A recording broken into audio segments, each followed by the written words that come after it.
Okay, I think we're going to go ahead and be called to order. Welcome everybody to the Jonesboro Land Bank Commission meeting, August the 4th. September the 11th, isn't it, today?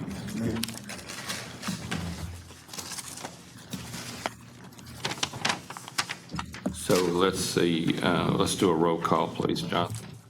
Kind of see if we got a quorum and all. Ms. Durham? Present. Mr. Hurden? Here. Mr. Hollywood? Present. Mr. Martin is absent. Mr. Mills? Present. Mr. Moore? Present. Mr. Osment is absent as well. And Mr. Warner Here. and Mr. Zolper. Here. All right, we got a quorum. All right, so we do have a quorum. We want to review the minutes from August the 14th. Has everybody had a chance to do that?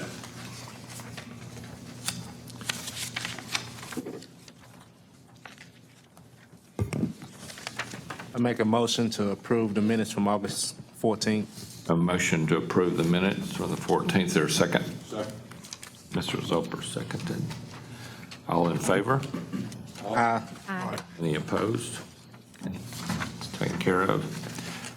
And so we'll just do some old business. Jonathan, do you want to just kind of open that? There's a one item that's still on there, it's the bus tour, just to Yeah. finish that up. So I believe there was, I can't remember how many, 7 or 8 of our commissioners that went on the bus tour last month. Bill had asked, and I'm just going to, leave it up to y'all if y'all want to discuss it. Bill had asked to maybe create some sort of budget that y'all guys would like to propose after going on that tour.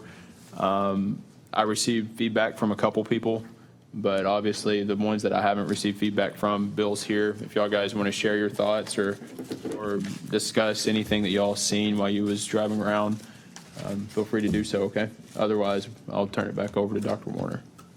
Would you like to disclose some of those proposals from commissioners? Or I'll let Bill, because he's kind of doing more of the budgeting stuff, but essentially what we proposed was more related to the general fund. And I know we discussed it a little bit. I'll let you. Yeah, why don't we just let Bill take the floor and explain what's going on, and then anybody that has a comment or question, or we can discuss it afterwards with you as well, Bill. So. Sure.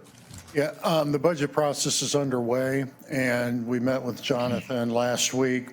He gave us a proposal on the budget for his department, which included a request of funding for the land bank, an amount for land acquisition. And he also gave us an amount, and we're still in discussions on what we will need in terms of professional services for title work, any type of legal work that we do. So we haven't finalized the budget. The number that I think some of you came up with that we've got in the budget tentatively is about $250,000 for land acquisition, but that's certainly subject to review by the city as we go through the budgets. The number for professional services, we're still evaluating that. I'm working with Jessica and Carol Duncan to find out what will be involved in a combination of either outsourcing, doing some of that in-house, or outsourcing all of it. So we're still evaluating that. The resources that we have to do any legal work that's going to be necessary. I know Jessica might be speaking about this in a bit as well. She's been in contact with Little Rock and has some more insight into how they're handling that. So all that is to say is, we're still in the midst of our budget process. We present our final budget to council around Thanksgiving time. So at the next meeting, we should have more of a definitive number and an update on where we're at on that. But that is what we've got as a placeholder in the land bank budget at the moment. Thank you, Mr. Bill. Does anybody have questions or comments? As far as like the condemnations and demolitions, where did the 20,000 come from? And was that on like an average of what the average house was in the past? Or? When they put the original budget together, and you can correct me if I'm wrong, they were just essentially putting placeholders in the budget. We had a difficult time putting together our first budget just because we really didn't know what to prepare for.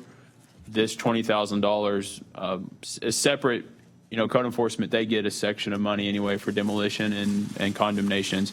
This $20,000 we put there thinking that we could use it to clear out any structures on properties that we purchased.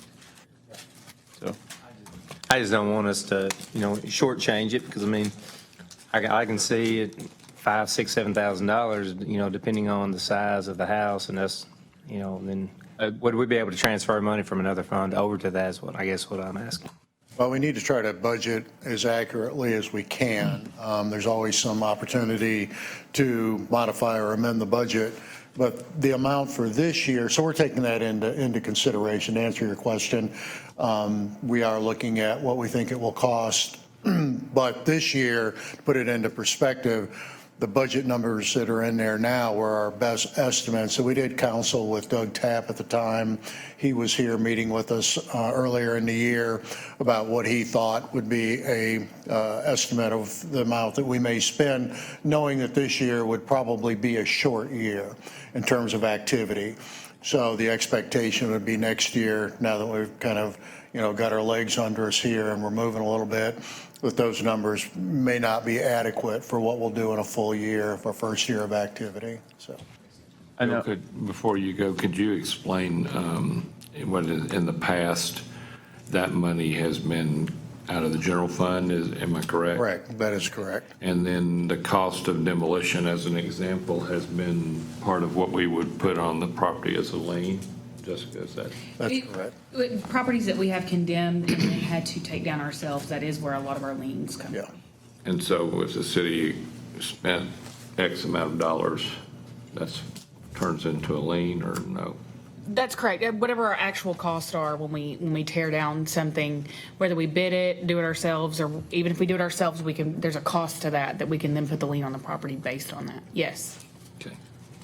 Anything else, Bill, we need to know about that? Does anybody else have another question? Just for clarification, when you say year, do you mean calendar year or do you mean another physical year?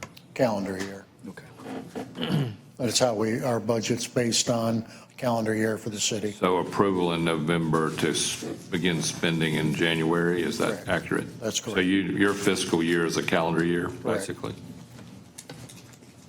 And I will point out, just to address the cost of a demolition, I was talking with code enforcement, there's all kinds of factors that can play into it, but usually the type of lien or the type of bill that we see is anywhere between $3,000 to $4,000 on average for a demolition that we have to do ourselves. So if you look at 20,000, the idea is we may be able to do 4, maybe 5. Yeah. I mean, I was sitting there thinking in the back of my head, if something like home ice came around for it to be demoed, Oh, yeah. it would eat that up in a second.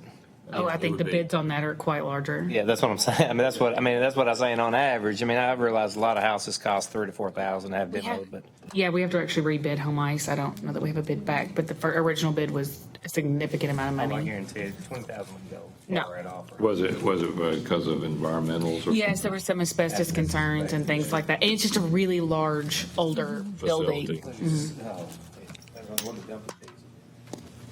Okay, so is there any more discussion? We kind of morphed from the bus tour into the new business and we're about the budget. So does anybody have anything else they want to? I'm just going to double back to the bus tour. Becky, I was interested. I don't want to put you on the spot, but I thought that was pretty impactful for several of us. Would you want to give a little brief overview of the bus tour just for a second, or Well, get it in the record if nothing else? oh my goodness, I'm not sure if I'm going to word it just correctly, but it was eye-opening for me. It was, you know that some of those streets exist, but I guess until you really see, and what Habitat for Humanity is doing is awesome too. You have your nice homes that are just built, and then you look across the street and then you see one that is so run down that just needs to be demolished. And so, it was really eye-opening for me, for sure. And I think for everybody, including me. And Yeah. Jeff, do you want to? Anybody else want to comment? Jeff, would you? Or It seemed to me like there was an awful lot of evidence that a greater coordination between city departments was needed in order to accomplish a lot of the things that we'd like to do.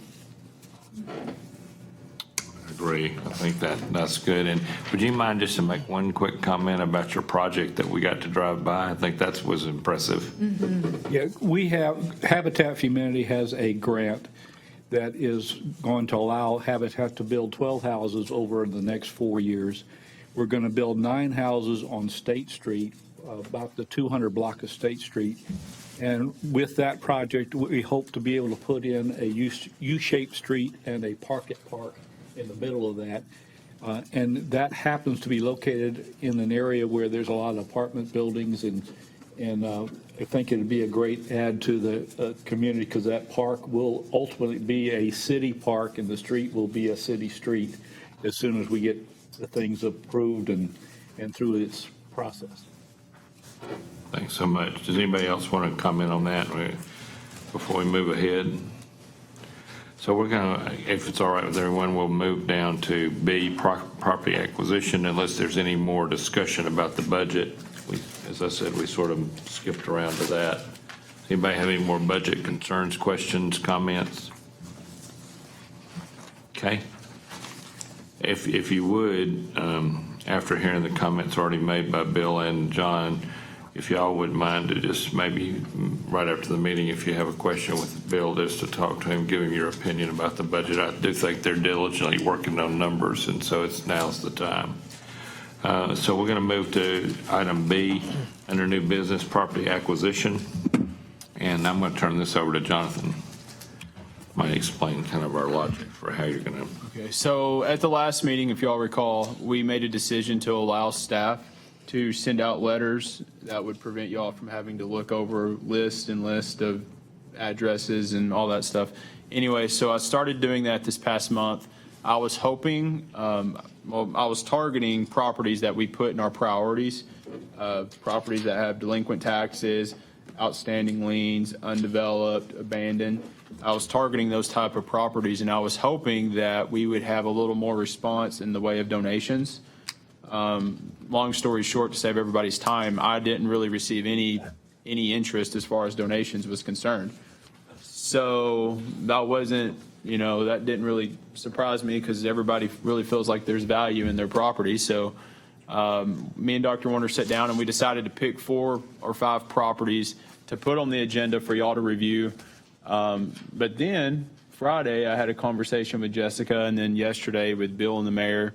And so we've decided to start reviewing some of our outstanding liens. And if there's specific questions about that process, I'm going to refer you to Jessica or to Carol at a later point.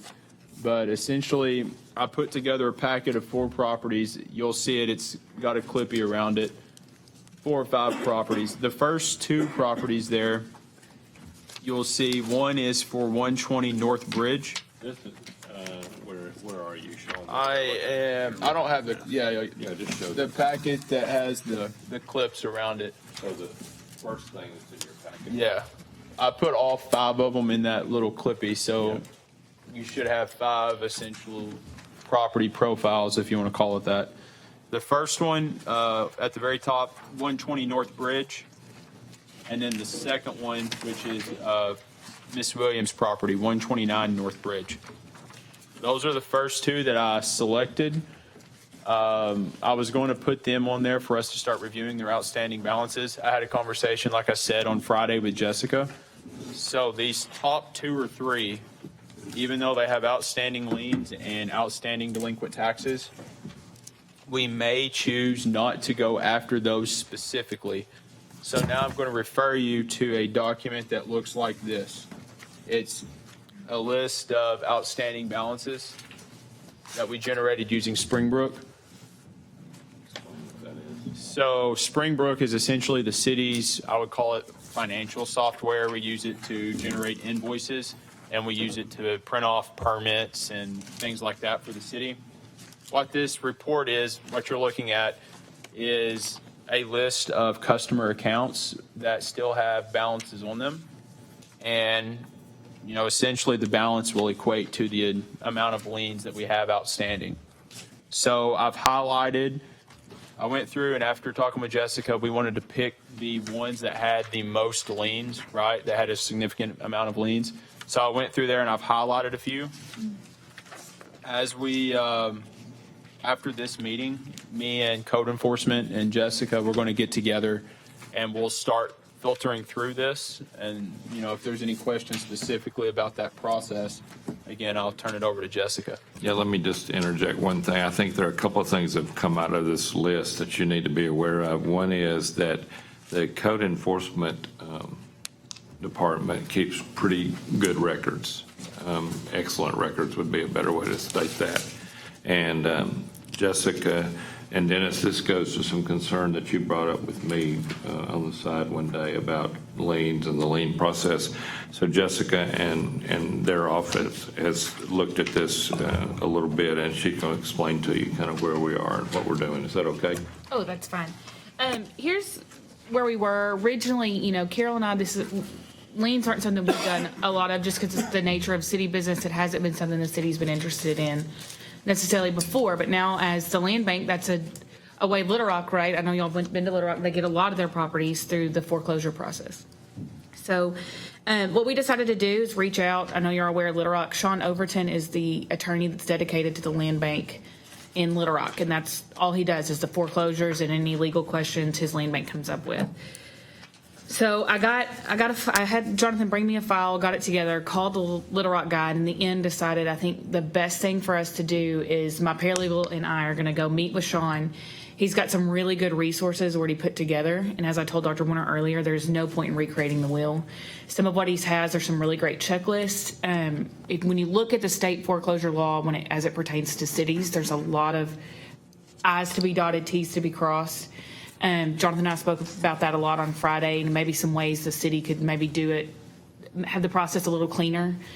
So we're going to discuss that as well in the coming weeks. I'm hoping to get to Little Rock sometime in the next couple weeks and meet with him, go through some of his stuff and figure out where we are in the process. One of the things Jonathan keeps saying about us culling through these is I didn't want us trying to foreclose on a property where it's, you know, some of these, if you look at these amounts, it's $540. I don't know that that's really the first one we want to look at. So that's why I said, let's look at some bigger amounts. And also some of the ones that are here, like you have an owner who's deceased, but there's never been a probate open. So you're going to have to find an ad litem to a point to get a probate. There's a lot to that process. So one of the things I suggested, and y'all get to make the decision in the end, but is to pick one that would be a little cleaner to start. Let's get us started with one that's not going to require some of the bigger steps. And I'm not saying we won't do those. I'm saying let's start at a cleaner, easier process for everybody involved, and kind of go from there. And I don't know, do you have any other questions about the foreclosure process? What are these balances? I'm sorry, I don't understand. I mean, Most of the bigger amounts are going to be properties that we've condemned and demolished ourselves, so that's going to be the cost of demolition. okay, so they don't have any bank loans to them or anything? That's what the title work's going to come in. We do title work, actually, I think a little different than Little Rock. Typically our code enforcement is doing a title search on the front end to figure out who owns the property. Okay. So that's going to be part of that process, is we want to look and see, because we're not going to have a priority lien, right? When the bank's going to get, we're not necessarily going to get paid. Right. So right. So we have to, that's another consideration as we're choosing, but we won't always know that until we get through the title work process. So some of these, right, there might not have a bank loan and some of them might, and we'll just have to look and decide at that point if it's worth it or not. So this amount is what the city has Yes, ma'am. has spent to keep this property up? Is that? Yeah, everything on that list that I printed off is only from the city of Jonesboro. That's our internal database of outstanding liens, essentially, outstanding Okay. balances that have yet to be paid. That city is taken care of? Yes. So there may be other things that would challenge the property, like you said, bank loans and whatnot. Correct. And the other thing you might notice is this is an aging report, so it kind of gives you an idea that nothing's really been looked at on these for a long time. And so we're starting from scratch, which we all knew we would be. And so that's kind of where we are on that. Is that an accurate statement? We're sort of starting in the beginning. Accurate. So you have your county taxes that may go to the state as well, that's on top of the property as Just well? turn this on, so, I'm sorry, was that, say it again. Yeah, I said, would you have the county taxes that, if they're delinquent, would go to the state? typically, this is slightly, a lot of times those properties are getting auctioned off if there's owed taxes in that way, that it then goes to the state, and then eventually we should get our money out of that. They're supposedly collecting those taxes for us. I don't know if we've actually seen them. I know Jonathan was digging into that some. I can give you a little more clarification. So the state land commissioner has an annual auction, and at that auction, they put together a list of properties that have delinquent taxes. There's a process to get to that point, but that's the simple version of it. And once you get to that process, once you get to that auction, essentially they sit there and in an hour or two they auction off this entire list of properties. The problem that the city of Jonesboro was having, it was up until about 2 or 3 years ago, the city was not certifying our liens with the state. And in order for that minimum opening bid at the auction, in order for that opening bid to cover both the delinquent taxes and outstanding balances, is you had to certify your liens with the state. Otherwise, they didn't know that the liens existed, right? So we started that process about 2 to 3 years ago. And so what you're going to find is now, yes, to answer your question, at next year's auction, the minimum opening bid will be a combination of any liens that we've certified. From the state plus and the city. Delinquent taxes, yes, from the state. But there could be some throughout this list. This is going to be part of the, I guess, filtering process. Some on this list where they were auctioned off at the land commissioner, but our liens may not have been necessarily certified and auctioned off at that point. There's a lot that we still are trying to work out with that. But yes, to answer your question, you have the auction in April, and then you have the post auctions that take place throughout the year.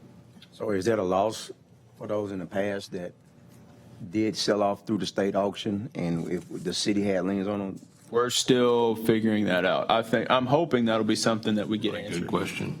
I'm hoping we'll get that answered whenever we decide to foreclose. Yeah, that'll be a determination we make on the front end, and that's some good questions for me to ask Sean Overton as well, just because I'm not as familiar with the work, because this is what he does every day. I mean, he had 2 foreclosure court hearings yesterday. I really wanted to go yesterday, but he didn't have time to meet with me after. This is all he does, so he's got the process pretty perfected, so I'm hoping to come back with a pretty solid plan for us. Hey, John, don't we have the option to buy those properties before they go up for auction? Yes, we can. They'll publish a list, and I think they publish that list about a month or 2 before the actual I'm saying auction. then send it to the city where we have the option for it goes to general public. Yeah, and I actually, before this commission was put together, I started, I think it was January or February, and right after I started, I got that list right after, but we weren't at a point this year, obviously without a commission, to be able to make any decisions on that auction.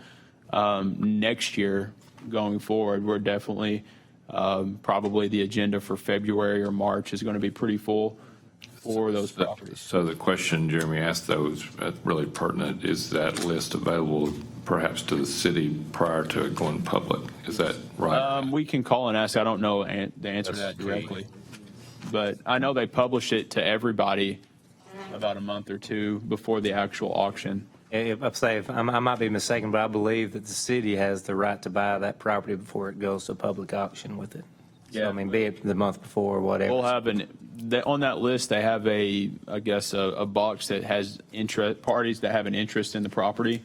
And I'm fairly confident that we would be given priority over that. But again, we've never practiced it, so I'm not really sure. So there are 2 points that I'm hearing have been made. One is on the backside, if we're acquiring properties, we want to be sure that they're clean and have a clear title and that they're not liens against them. And the other thing we need to do a better job at probably is if it is going to go to a tax auction at the state, that they're well aware that we have liens on those properties so that the buyer, once again, knows that. I have a question. That too. may not have happened in the past, but we're going forward, we're going to try to clean that up. Okay. I have a question too, is how confident are we that the owners that are listed on your accounts receivable sheet are the current owner of the properties? I can't tell you for what's on the sheet necessarily, but when you pull code enforcement, every file, I have one of their files with me, I asked to keep it. They're gonna have the title search, who they've contacted, who they send certified mail to, who's signed for it, who hasn't. I mean, we're gonna have all that. Even if this sheet isn't necessarily up to date as to that, code enforcement's file is gonna be. So we may not have that information in that sheet, but when we put all our information together, we'll have it. If that makes sense. And it's pretty accurate, Jeff. Records from them are pretty accurate. So to the best of our ability, I think it's a safe statement to say that we think we know the owners, but as you know, out-of-town ownership is a challenge in all areas of land, so. Okay, Jonathan. Anything else about the lien list for right now? We're going to kind of move to another part of this discussion. One thing to note is if you look at the last page, you'll see $133,000 of liens. And of course, anybody, if you've had any experience in a business or collections at all, you know that there's a question of is that truly collectible, or, and like Jessica pointed out, if it's not a fairly sizable amount of money, is it worth it to pursue it? So that just two things to think about when you're looking at the list, I guess. Anything else, Jessica? I think that covers it unless I know, was there some concerns about the lien process? Did that address those or? Well, it sounds like y'all are going to address it in a big way if you go to Little Rock and meet with Sean and all that. Yeah, I actually emailed him Really again helpful. this morning to get a date specific. We can both meet. I So. think you'll learn a lot at that. I do want to point out before we move on from the list, I put property addresses on there as well. So over the next month or so, when you get free time, if you want to try to go by and just look at the properties, see if anybody that you know would have any interest in acquiring those lots, please do so. Let us know, and we'll put that into our consideration as to which ones we try to start foreclosing on first, or reviewing. And if you have free time or have any questions, just shoot me an email or call me. You want me to move on to the next one? Okay, so that covers the liens and the delinquent taxes. That was the first three that was in the packet. The last two, you should see a Miss Linda Hollis, and I don't even want to try to butcher his name here. 113 North Bridge. Those are the last two in the packet. So this gets back to the letters that I was sending out over the last month. As I mentioned, I didn't get a lot of interest in people willing to just donate it for free, right? So these two are ones that they would consider selling, right, if we would be interested in buying it. The problem is, before I spend any money that's, under the land bank, I want to make sure y'all guys are okay with okay with the process before we start down that road. If we agree to, typically the buyer, and I think Jeremy as a real estate agent could probably speak more to this, but as a buyer, you're typically going to cover the title search and the market analysis and all that stuff on the front end. So if we're willing to buy this individual's property, then there's going to be some upfront cost to the buyer so that we can do our homework, in essence, right? Yes, but I mean, it should be very, very minimal, actually. All right, so I guess my question to y'all is, these individuals may be willing to sell. It just depends on what we're willing to offer. I need to know how y'all want to proceed. Do y'all want to go past this point and start spending that money? Or do you want to not pursue it? Let me ask you a quick question, John. On the property acquisition in this letter B, these properties are representative of each one of the categories that you put down. Is that accurate? Yeah, well, these two specifically, one of them is next to one. I didn't put this on here, but one of the properties is on East Washington. It's been condemned. This is the property right next to it. It's vacant and abandoned, essentially. And then the one that's on Brick Street, it's also essentially a grass lot that we've mowed. So yeah, they may not meet all four of those criteria, but they definitely meet. But they fall into at least one of them. Yes. And each property here does that. Yeah, each one. Some of them meet more than one, but they all at least meet one of those criteria. Do you have the size of those? I didn't pull. Actually, I do. we look through that packet, well, I mean, are you considering, printed would off- they be considered side lots, or are they actually buildable they're lots? actually buildable. Well, I haven't looked at the real plat that's on file, right? I was going based off what AR County data had. I'll have to find the plats and everything if we start down that road, but they should be developable. I mean, they're not side lots by no means. Jonathan, Is the best way to do this, do these at a property at a time so we can consider it as a commission? What do you want to do? Well, that's kind of why I brought it to y'all. It's y'all's decision if y'all guys want to pursue either one of these two lots. We Are don't these- even have to make a are- decision today. Are these two lots clean? I mean, I don't see them on the past due. Yeah, Okay. the one on Bridge Street, he paid off his balance. He paid off his balance a couple weeks ago, but he's still interested in Okay. potentially selling. The other one, Which property is that you're discussing? Let's kind of, 113 Bridge. 113. 113 North Bridge. okay, so why don't we do it this way? Why don't we try to take each one of these individually and limit the discussions that way? So let's talk, 113 North Bridge. okay. Let's just start with 113 North Bridge. Okay. So Becky, was that your question about this lot? Okay. Yes, I was just trying to figure out if it had a Figure bunch it of out, yeah. past due behind it, but Now, as far as what he's asking for the property or anything like, I don't have any input into that. He just said he would like to see if we'd be interested, and I told him I'd present it to y'all. If there is an interest from this committee, then obviously I'll take the next steps and we'll do a title search and we'll see what it's worth. And then I think at that point we would be able to make an offer. I mean, I'm looking at Mr. Pacheco's property on North Bridge. Legal description says 50 by 140, so I mean, that would be approximately 7,000 square feet for the lot. What is the buildable lot size for a residential? I think it depends if it's, well, let me start off by correcting you. It's actually not residential, it's zoned industrial. This piece is industrial? Yeah, well, that whole corridor is zoned I-1. So we would, again, I would have to start doing some homework and start working with planning and in some cases engineering. And we would, when we start, getting real interest in these lots, if we want to buy them, there's more homework that needs to be done on the staff side of things than just sending out a letter and seeing if they're interested. It's going to require us spending some time, and we're going to also have to spend some money to invest in learning, the history of the property. So I can't answer all your questions, but I do know it's zoned industrial. So what would be the first steps if we wanted to pursue this particular property? I think if you have an interest, then y'all guys need to, I can do my homework, come back and answer those type of questions for you at the next meeting. And I guess I'm asking, do y'all guys want me to go ahead and, do an appraisal on it and do a title search?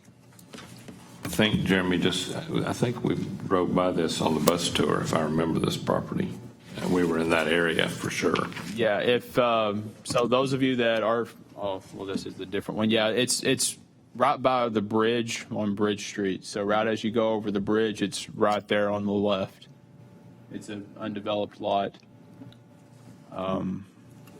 I can, I'll put, it wasn't the one with the house that had trees and everything growing up no, around no, ma'am. It was, That's okay. not this one, no. So this is just a lot. Yeah, this is just Oh, a okay. grass lot, essentially. It's undeveloped. I think there may have been a house on it at some point, but Okay. it's long gone. Jonathan, I think it would be beneficial to provide us the information of what the stipulations to be able to build on the properties that we to propose to buy. Yeah, I'll put that all together and have it to you. I can shoot it to y'all in an email so y'all can look over it this month, and then we'll discuss it at next month's meeting. Do y'all want me to go? Y'all want to hold off and wait on any title searching and any market analysis or anything like that until the next meeting? Let me throw this out as a suggestion in answer to your question. Would it be all right if Jeremy and maybe one other commissioner would work together with Jonathan and look at whichever one of these properties interest everyone and come back with a thorough report? I think we can value some of these properties without an appraisal. I mean, you have that expertise. Yeah, we can, At least be within the range. You know, you're looking at an appraisal is going to run anywhere from $400 to $500 on it, you know. I mean, I'm not sure exactly what he's thinking about price-wise on that, but I mean, that'd probably be a big percentage of what the actual lot would cost. So, I mean, I think we can probably do a lot of the research ourselves and come up with fair market value, and then beforehand, if everybody wants to get comfortable and get an appraisal, I don't think there's any need if we're actually not going to purchase a property to spend $400 or $500 on an appraisal, when we can kind of do the legwork starting out, and then I'm all about pursuing this piece of property. So we can go ahead and go on. So would I'm not quite sure how you guys want to proceed with this, but just tell me, my idea would be that we would, out of this packet of properties, let's just look at all of these. And Jeremy, would you make a motion that we pursue this one? Yes, I make a motion we pursue Is there a 13 second? North Bridge. Second. There's a second from James. And so anyone, and let's just say it this way, all in favor? Aye. Any opposed? Okay, so we're going to add this to the list, and if it's all right, Jeremy, I'm going to ask you if you'd be helping Jonathan kind of make a checklist. Gus, will we, I have a question concerning, I think this is a good idea just to have a little bit of experience on trying to, how we might pursue a piece of property. And so I have no problem with proceeding along with this one. But, you know, we talked at one time about buying property hodgepodge, some over here, some over there, some over here, that won't really achieve one of our goals, and that is to redevelop an area. And we, as far as I know, and I didn't make the last meeting, I didn't make the bus tour, but have we decided on an area even? Yeah, Jonathan, you might want to answer, but the three areas that right now that we think we've decided on is the corridor on Johnson. Right. Which I guess this would sort of fall into. In other words, the minutes reflected three areas. Yes. Old Nettleton, the corridor between ASU and downtown, and then west, And North Jonesboro and the west end. the west end of North Jonesboro. Yeah, well, the west end is one, North Jonesboro kind of is attached to the corridor, and then the old Nettleton, we sort of let that one be the last on the list. You might want to address that, John. So to answer your question, we picked three fairly broad areas to focus our resources. Are they specific down to a street? No. So we've got three kind of broad areas that we can work in. If y'all guys want to narrow that focus, we can try it. I know Little Rock suggested that we not do that, because if you narrow it down so small, you'll limit, the number of opportunities, the number of lots that you can acquire, and it becomes difficult to operate. Well, it's a little bit confusing in this way, Dennis, and it was confusing to me too, but what we learned from the land bank meeting in Little Rock was they started out trying to be very focused.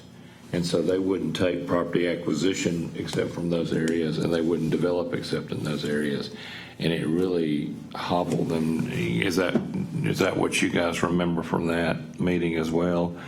And so their advice was to go, if you got properties that were easy pickings, if you will, and that didn't require a whole lot to get your hands on those, to go ahead and get those if you could. I think one of the things we might, in answer to your question, if this is satisfactory, we might charge John and Jeremy and whoever else we can ask to help them, that one of the things on our checklist might be, does this fall into an area that you're interested in impacting in a positive way? And if it doesn't, you'll have the option of not acquiring it. But I think that should be on the checklist. I think your point's well taken. That was just more my concern, is that Sure.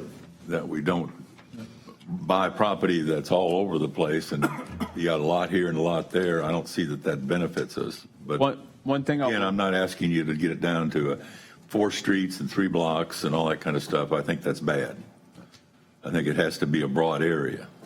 One thing I will point out, when I approached, when we started having these conversations, specifically 113 North Bridge, it kind of went alongside the additional properties that are in this packet. You notice 113 North Bridge is one, we got 120 North Bridge, we got 129 North Bridge. So if you're worried about trying to focus specifically on one area, one street, there's opportunities out there. It's just going to come in a variety of different forms. Some we're going to have to pay for, some we're going to take through the foreclosure process, some may be donated, right? And I think just maybe this is not relevant too much to today's discussion, but this is really near the corridor that Mike Downing and his group are looking at. So it may be that it would fall in that way. I think that analysis needs to be considered, though. And I think, Dennis, that's your point, right? We need to consider that heavily. When I think that would be one item I would be concerned about if I was on, yeah. So right now, what we're trying to do is let John and Jeremy maybe vet this property, for lack of a better word. Is anybody else on the commission interested in being a part of that process as a volunteer before you get appointed? Yeah, we could get Ray or Brent since they're not here. Would anyone else be interested to do that with them? Jeff, would you, or anybody? Corey? I would. Corey would? Okay. So let's ask Corey and Jeremy and John to, quote, for lack of, again, of a better term, vet these properties. And one of the things that we want to vet is how do they fall into our areas of revitalization, where they fit in our bigger plan. And maybe that'll add some logic to the process. Does that sound good with everyone? Yes, sir. Okay. So I'll the get- first property, I'm sorry, John. I'll get with both of y'all. You know, we can sit down. If y'all guys want to meet monthly or weekly. Yeah, you just, y'all As we can. get stuff, I'll get with y'all later, okay? So we basically have added a property to that list. So do you want to go through these others? All right, so We'll do it pretty quickly. the second one that I had a phone call about, if I can find my paper here, Miss Linda Hollis. She is another property owner who may not be necessarily interested in donating her property, but she would be willing to consider selling it or some combination of a donation and a sell. So I told her, actually, I think it was her son that I spoke with, since they live out of town, they're interested in getting rid of the property. I told her, again, very similar to 113, I would put them on the agenda. I would let y'all guys make a decision, and then we would proceed from there. I'll call them back after the meeting and let them know how this commission would proceed. Again, a lot like 113, if you're interested in pursuing this particular property, me, Jeremy, and Corey can vet it if you want us to, and come back with a report at the next meeting. Is this East Washington? Yes, if those of you familiar with East Washington, there's an older blue house that was just condemned, or they're taking it through the condemnation process right now. This lot is right next to that house. Oh, okay. So again, the idea would be if we eventually have to condemn that property and tear it down, this lot would be right adjacent to that property. So we're trying to group our properties as much as possible. That's good. I'll make a motion that we go ahead and include that on the list. on the list of vetting. I think you're right, Doc. I second. Second. Okay, is there everybody in favor? Aye. Any opposed? Okay, we're going to add that one on. And I'm going to make an addition. Jessica and I were just talking. And so Jeremy and Corey and John, Jessica's willing to be available to you guys as you need her for any legal advice as to how we're proceeding. And keep in mind that we're not only talking about the legalities of acquiring the property, but about the legalities of how the commission functions. Today, you're enjoying a no audience other than Bill, and that will not be the case in the next 6 months. The room could easily be filled, and so we need to be very careful and do our due diligence and proceed in the correct way. So anything that you all are doing, please call on Jessica and ask her if we're doing the right things. As that, again, goes back to the fact that we're a young commission and we're trying to find our way, and we want to not make a misstep. Just as a commission, because y'all don't get to talk to Carol and I daily, the biggest thing we say is when we're making decisions as a city, and Jonathan and Bill can back us up on this, is being consistent is always appropriate, right? When you're doing the same thing the same way with everybody, it makes the legal process a lot easier. It's when you start making exceptions and changing things is sometimes where we get in trouble. So you'll hear Carol and I say consistency a lot, but so just keep that in mind as a commission. And that might be bringing out the point, Jeremy, of a checklist of how you're going to vet these on the front. You know, before we spend any money, checklist is kind of what that checklist would be. I will point out, if you look at our priorities and policies, I've also included that document in here. There is essentially a checklist already put together on the back. You know, we're going to look at fair market value, environmental concerns, outstanding liens. So we want you to drainage costs. use that as So there is essentially a checklist put together. The problem is some of these items that we're checking will cost money. And so when you do this, if y'all don't mind, when you meet, let's just reference this as how you're proceeding as a smaller group to report back. What's the next property? Those are all of my properties that I put on here. So do we want to, so these others are just examples? Yeah, those next three are those were actually the first three in the packet. Those three are ones that have outstanding liens and delinquent taxes that me and Jessica and Mike from Code Enforcement will be reviewing. Okay. That's 120 North Bridge, 129 North Bridge. There's a whole, obviously y'all guys got the list in front of you. Have you contacted them to see if they have any interest? Any of the other three, 120, 128, and I can speak to 1020 Hope. The owner of that property is actually in assisted living care, and I don't think he has, we're not able to have that conversation with him. Yeah, and that's going to be the same, you know, if you look at the ones that have larger balances, the same pattern kind of reoccurs. Maybe, you know, to answer your question directly, I've sent letters, I've tried to contact the owners. You know, for any number of reasons from each property, the letters are returned to me. So I'm really at a loss as far as trying to talk to the property owners directly, but we have reached out and tried. Okay. Any other comments about that, Dennis? Yeah, I think that the procedure that y'all are following about getting information from somebody in Little Rock that does this kind of work all the time is the right way to go, because you don't want to do everything, remake the wheel. The first thing is going to be to see if you have valid liens, because the law is pretty particular about that. It's strict enforcement. You dot your I, you cross your T, and you haven't, you don't have a lien. And so when you develop your list, you're going to develop your list based upon valid liens first, and then you're going to go behind it and determine whether or not it's worth pursuing. Is my thoughts. And I know Jessica said she's going to put together a checklist to where going forward, even whatever determination we come out on these old liens going forward with that checklist, we're going to be able to make sure that all of our liens are filed according to state statute.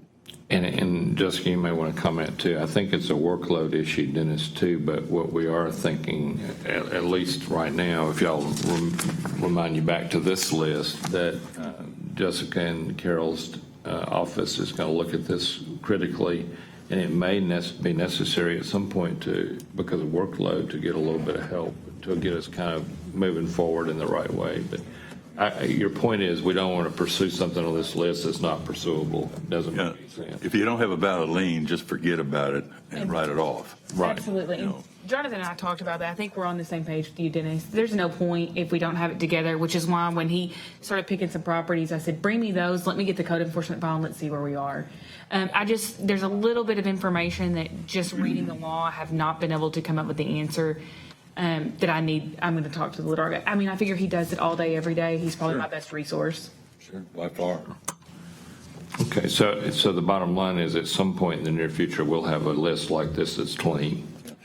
And it has to do, and I'll just throw this out in case there's any question.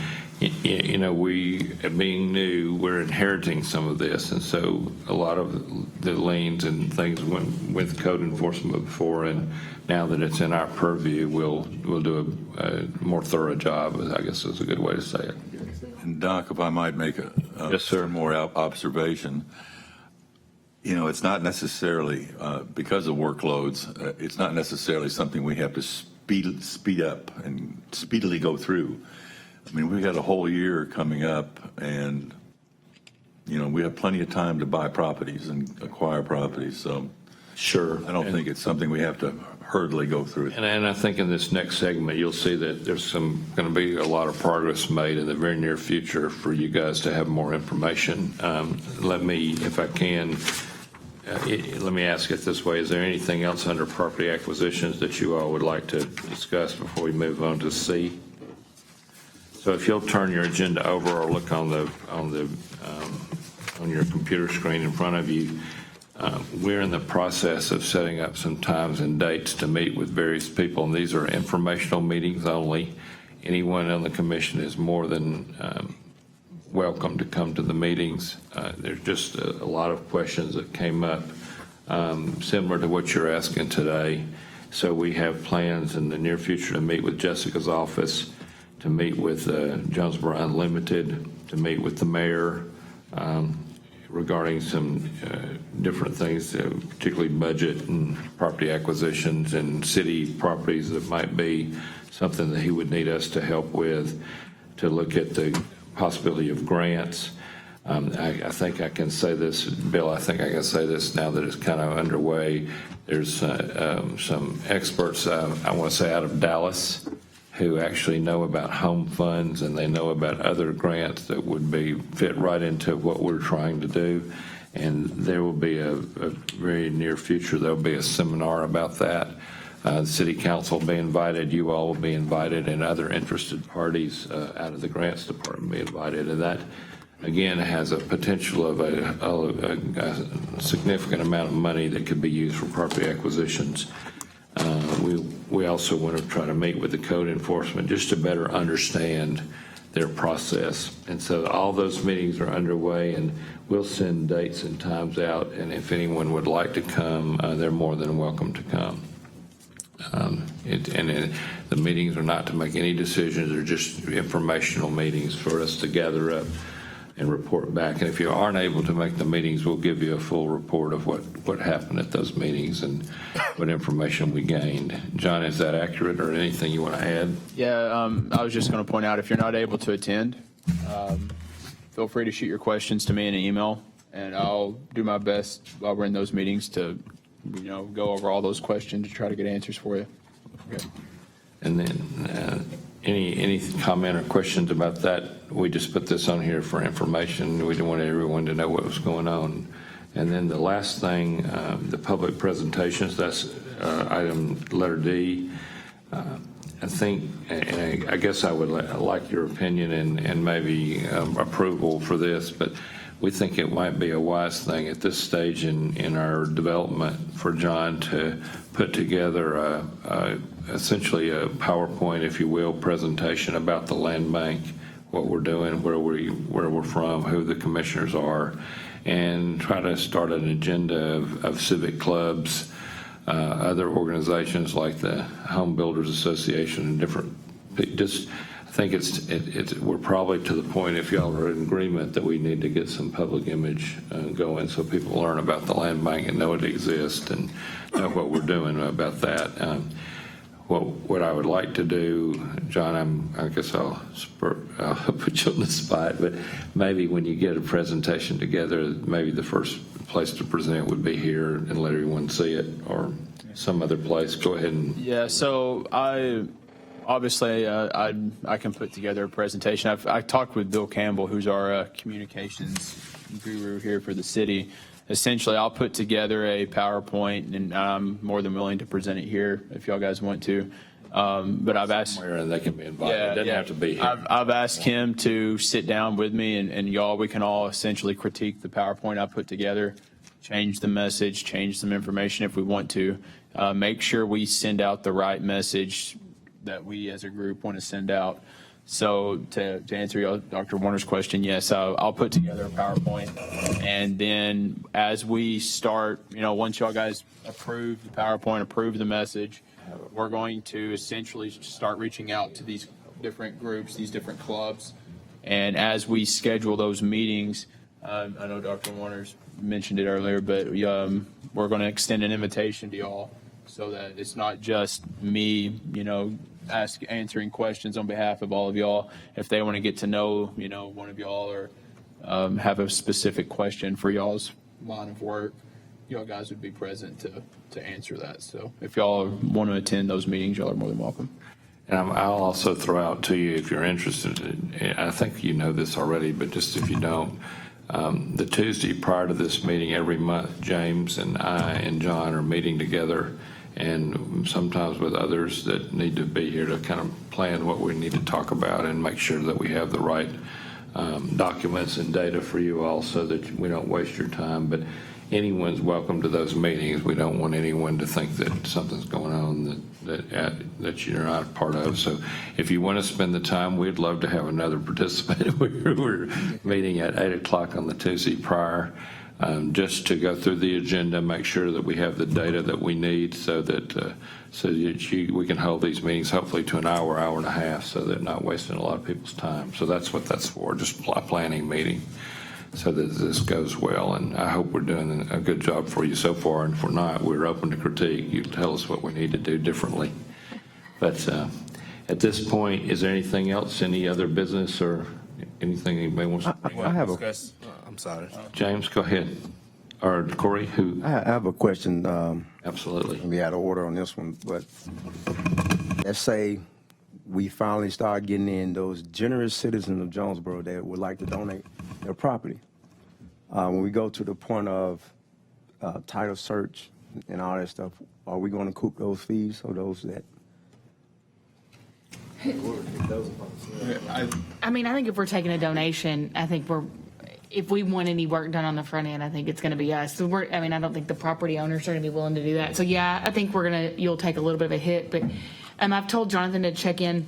There's a way we do professional services with the city. I've told him to look into that a little bit when it comes to our title searches. But right now, I don't think it's going to be a great expense that you're going to see in the budget. Your budget's not going to take a big hit with that, if that's the concern. I may not know the right answer to that question, but if I were donating some property to somebody, I'm probably not going to search the title for them. That would be my comment. I don't know if that's true or not. Well, and my thing is, I think we can turn around and keep a running tally of the cost per property. And then, from my understanding, that'll be part of what the Might go sale into the sale price will price. be whenever it goes to us. So Okay. sure, we're going to have some money out of pocket up front, then we'll recoup that money plus some later on. So Jeremy, even though we are selling it for a bargain, we still have, I think, probably a smart move to recoup our costs as best we can, at least. And that's still a bargain for the developer, right, to get a property that's a whole lot below market value. As long as we can get our costs back, that's probably pretty good. And I think what you'll find too is a lot of the donations, once we come to a decision about being able to foreclose on liens, at that point, I can then reach out to the owner. Once y'all guys make a decision about how y'all want to proceed with that lien, I can say, please donate it. Otherwise, the commission will be making a decision about foreclosure. And at that point, I think we'll see an increase in donations, right? Because if they're going to lose it through the foreclosure process, then it's in their best interest to take a tax deduction. And one thing Jonathan might put in your presentation is kind of how that works, because I think donors are interested to know if they get a tax. And Jeff, you may have some knowledge. Y'all take some donations, I bet, don't you, at Habitat? Our bylaws say that and I think I ran this by Bill, and you gave me an accounting something about it, but essentially we're allowed to provide a letter that says thank you for your donation, but we're not allowed to provide a specific dollar amount for some accounting purpose reasons or something, tax reasons. So that's between them and the IRS as far as. Correct, it's like that for almost all donations. You're going to, whether you're talking about tiny donations to the Goodwill all the way up to property, I think that's, everybody, you work out with your tax guy how much your property was worth. We just give you a letter and say thanks. So is there any other business to come before the commission? I have one question I'd like to ask is if we do acquire a property that has a city lien on it, do we inherit that lien, or what's going to happen in that circumstance? At that point, I think accounting, I know practically how it's going to work. Now, what's Bill going to do with the books? I don't know. Depends on what department that money's owed to, bro. You know, and I'm just talking, you know, a physician trying to talk about real estate, right? So the deal is that, in my mind, if you put that as part of the purchase price, you know, it's still, again, a bargain, because none of these liens are huge liens, and so. Well, I don't know, you that if we can- $15,000 looks pretty big. Yeah, I saw that one. Well, I knew you were going to pick that out of the list. That's like one or two of those. But, you know, that's something we'll have to discuss. Probably Bill might have a thought, and the mayor may have a thought as well. And so the answer is we don't know at this point, I guess. Is that fair, Bill, or you got something else you want to add to that, or? Case by case. Yeah. Yeah, case by case. Whatever we do, we have to do it the same way for every. Right, as long as we evaluate the same way every time, we're being consistent still. Yeah. So there's probably nobody to, I don't see any public for comments. So I'll take a motion to adjourn. All right. Yeah, is all in favor of adjournment? Aye. Any opposed? Thank you very much. Thanks, everybody. Thank you.